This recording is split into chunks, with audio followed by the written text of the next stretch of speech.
নাৰীৰ এই গুণবোৰে পুৰুষক নিজৰ প্ৰতি আকৰ্ষিত কৰে। আচাৰ্য চাণক্যৰ কথাবোৰ বেয়া যেন লাগিলেও সমাজৰ সত্যক কঢ়িয়াই লৈ ফুৰে। চাণক্য নীতি অতি জনপ্ৰিয় বুলি গণ্য কৰা হয়। আচাৰ্য চাণক্যই কৈছে যে পুৰুষে নাৰীৰ এই বিশেষ গুণবোৰৰ বাবে আকৰ্ষিত হয়। আচাৰ্য চাণক্যৰ মতে যদি নাৰীৰ এই গুণ থাকে তেন্তে পুৰুষে তেওঁৰ বাবে আকৰ্ষণ অনুভৱ কৰে। এনে সন্মোহিত পুৰুষে মহিলাক সকলো কথা বিশ্বাস কৰিবলৈ আৰম্ভ কৰে। সাহসী নাৰী এগৰাকী মহিলাক দেখাত দুৰ্বল যেন লাগিব পাৰে, কিন্তু সাহসী হ'লে তেওঁ নিজকে আৰু পৰিয়ালটোক আটাইতকৈ কঠিন পৰিস্থিতিৰ পৰা ৰক্ষা কৰিব পাৰে। এনে নাৰীয়ে পিতৃৰ দৰে পৰিয়ালক ৰক্ষা কৰে আৰু এই গুণ পুৰুষে ভাল পায়।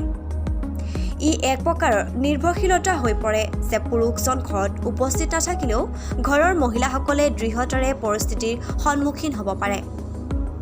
জ্ঞান এগৰাকী বুদ্ধিমান মহিলাই কেতিয়াও নিজৰ সংগীক বিপদত পৰিবলৈ নিদিয়ে আৰু কঠিন সময়ত সদায় লগত থিয় হৈ থাকে। পুৰুষে এনে নাৰী ভাল পায় আৰু অতি সোনকালে তাইক পাবলৈ বিচাৰে।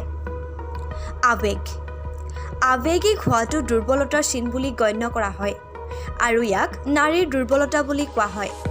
যদিও আৱেগিক মহিলাইহে সঠিক সিদ্ধান্ত ল'ব পাৰে। এনে নাৰী স্বাৰ্থপৰ নহয় আৰু গোটেই পৰিয়ালটোৰ কথা চিন্তা কৰে।